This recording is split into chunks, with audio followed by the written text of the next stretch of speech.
Hoy me voy a tomar este ratito para hablar un poco de tu bolsillo. Y cuando digo tu bolsillo independientemente del lugar que ocupes en la sociedad, de qué rol juegues y cómo te haya pegado esta pandemia, este último año. Estamos hablando en la agenda noticiosa durante estos últimos días sobre las vacunas. Hablan de esto la oposición, habla de esto el gobierno. Y las vacunas empiezan a llegar ahora, parece, porque hay que contarla recién cuando estén acá en Ezeiza, a millones. Y esto va a permitir apurar el plan de vacunación. ¿Eso quiere decir que nos descuarentenan, que vuelve toda la normalidad ahora? No, para nada. Todos los sanitaristas con los que hablamos nos dicen que hay que pasar el invierno, que recién hacia septiembre va a haber aflojamientos de las restricciones, que recién hacia septiembre van a hacer efecto las vacunas que se inoculen ahora y que después se puedan complementar con segunda dosis. Entonces la pregunta es ¿cómo pasar el invierno? Porque el invierno es crudo siempre y en general los políticos miran hacia abajo de la pirámide social en diciembre, al revés, cuando se pone todo más caliente y aparece el fantasma de los saqueos, de las movilizaciones, de las grandes protestas de los que pasan hambre, cuando se avecinan las fiestas. Bueno, ahora es al revés. En este caso, lo que es sensible es este invierno. Si después del invierno va a haber más actividad económica, puede repuntar el empleo, puede mejorar todo un poco en términos sanitarios, la pregunta es ¿dónde hace falta más guita en este invierno? Y la respuesta es bastante evidente. Hay 2 millones de personas que se quedaron sin trabajo por la pandemia porque sus trabajos desaparecieron. Ahora lo están notando más. ¿Por qué? Y bueno, porque las restricciones hicieron retraer otras actividades. Para ellos, para los que están en actividades afectadas por la pandemia, a partir de hoy se pueden inscribir en el Repro 2. Si quieren, presten atención o tomen nota porque les voy a dar algunos datos que capaz les sirvan a ustedes para conseguir algo de plata en este contexto. El Repro 2 viene a reemplazar al esquema ATP, al plan que el año pasado le pagó los sueldos masivamente a 3 millones de trabajadores. Al menos 3 millones recibieron un pago de ATP. Llegó al 60% de las empresas en blanco, registradas. Claro, fue el año pasado cuando se cerró todo durante mucho tiempo. Ahora, como tienen menos guita y los cierres son menos estrictos, lanzaron el Repro 2. El Repro 2 va a permitir que cobren los empleados de los locales que se vean afectados por las restricciones, pero también ahora se expandió el monto y si la empresa está en un sector crítico y se le aprueba el Repro, le van a pagar 22 lucas a cada trabajador que tenga. Es importante porque en los negocios, por ejemplo, que no son esenciales y que ahora tuvieron que cerrar por la cuarentena, por la fase 1 de vuelta, trabajan empleados de comercio y los empleados de comercio por lo general son de sueldo, lamentablemente cobran sueldos mucho más bajos que en la industria. Entonces, a ellos el Repro les puede dar 22 lucas por cabeza. Hay una novedad más. Al empresario, al dueño del negocito, también le pueden pagar 22 lucas del Repro en caso de que demuestre que su actividad cayó un 20% respecto de la prepandemia, o sea, respecto del mismo mes del año 2019, siempre descontada la inflación, obvio, porque en la inflación seguro que facturaste mucho más, pero se toma en términos reales. Ahora, en lo que pide en general este programa, el Repro, es que se cumplan una serie de requisitos. Ahora la novedad es que para los sectores críticos lo apuraron, sacaron como un Repro Express, y entonces podés postularte a él solamente demostrando esto, que te falta liquidez y que facturas menos. Bueno, ahí lo que prometen es que a los 15 días se van a estar liquidando estas 22 lucas a los 15 días de aprobado, o sea, uno se presenta, agilizaron el trámite, a las 2 semanas supuestamente ya lo tendría que tener aprobado y a las 2 semanas tendrían que tener la guita en la cuenta.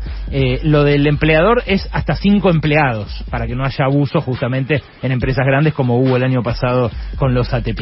Bueno, esto es para empleados en relación de dependencia. Después los empleados en relación de dependencia que ganen más también van a ser beneficiados durante este invierno por la devolución de ganancias. Ustedes se acuerdan que hablamos bastante largo de la devolución de ganancias.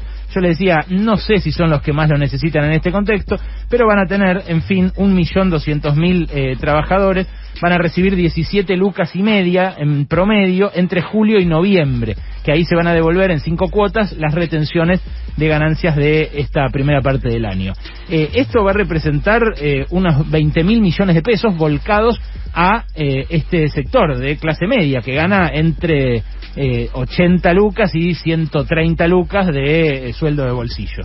El Repro 2 se supone que va a alcanzar a 1.400.000 trabajadores, no a los 3 millones del año pasado, pero por lo menos a una mitad de ellos. A los monotributistas les acaban de subir los topes de facturación, y hay otra buena noticia, que es que durante todo 2021, si te pasás del monotributo hasta un 25%, mantenés tu actual condición, no te pasan de movida al régimen general, que eso es un montón de guita. Alguien que, por ejemplo, está pagando hoy 70.000 pesos por año de monotributo, si lo pasan al régimen general de IVA y ganancias, le corresponde pagar más de 1.000.000 de pesos. O sea, hay mucha diferencia. Ahí van a ahorrar buena plata los que se iban a caer y no se caigan.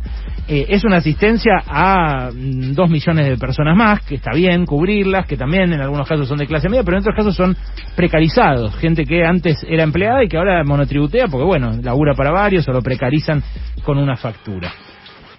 A eso se sumó algo para los beneficiarios de la asignación por hijo, que fue muy importante, que fue la ampliación de la tarjeta alimentar.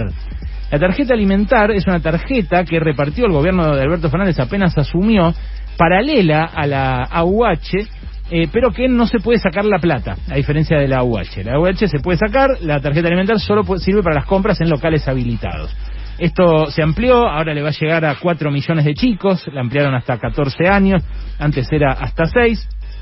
Esto amplía el universo de 1.900.000 a 400.000 chicos, y también subieron el tope, va ahí hasta 12.000 pesos por familia. Pero acá hay una discusión, que es que el que recibe la tarjeta alimentar muchas veces no tiene postnet en el barrio, entonces se termina yendo a hacer las compras de alimentos lejos, caminando, tomándose un bondi. ¿Por qué? Y bueno, porque no regaron de postnets los barrios populares y las villas, que es lo que debió haber hecho el gobierno nacional, lo que debieron haber hecho los bancos públicos. Lo hizo el Banco Provincia con la cuenta DNI.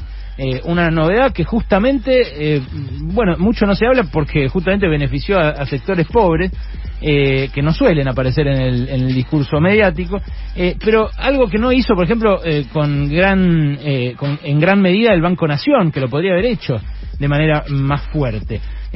Bueno, Marcos Galperín no lo hace, porque los postnets de Mercado Pago, los negocios no los quieren aceptar, o en muchos casos los aceptan y después los dejan de usar por la comisión que les cobra.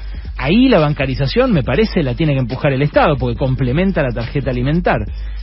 Pero hay otro debate con la tarjeta alimentar. Decía, desde antes de que se dé la ampliación, decía Martín Guzmán que la disparada del dólar del año pasado se debía a los pagos de IFE que hubo. ¿Por qué? Y bueno, porque esta plata termina alimentando los mercados paralelos y luego termina metiéndole presión al dólar. Ahora lo que dicen es que esto pasa de vuelta, que puede pasar de vuelta, porque justamente la mitad de las tarjetas alimentar van a las cuentas de la AUH, porque no llegaron a entregar las tarjetas, porque se deterioraron los plásticos y demás.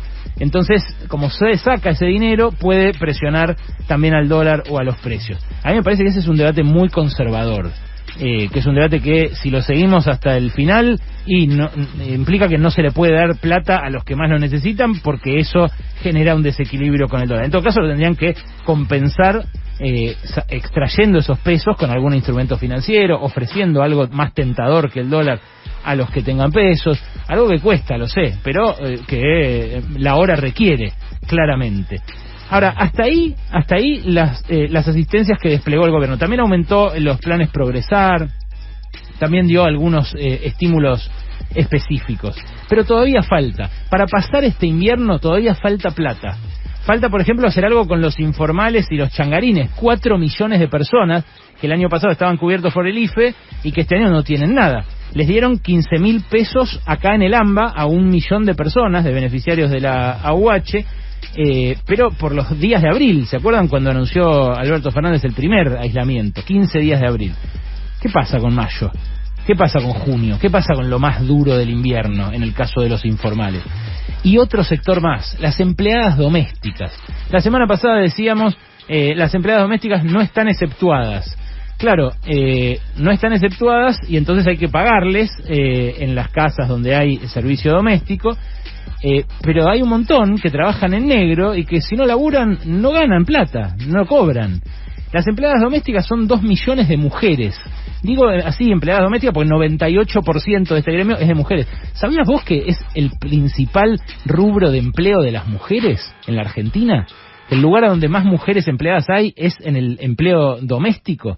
Bueno, para ellas no hay nada tampoco por ahora.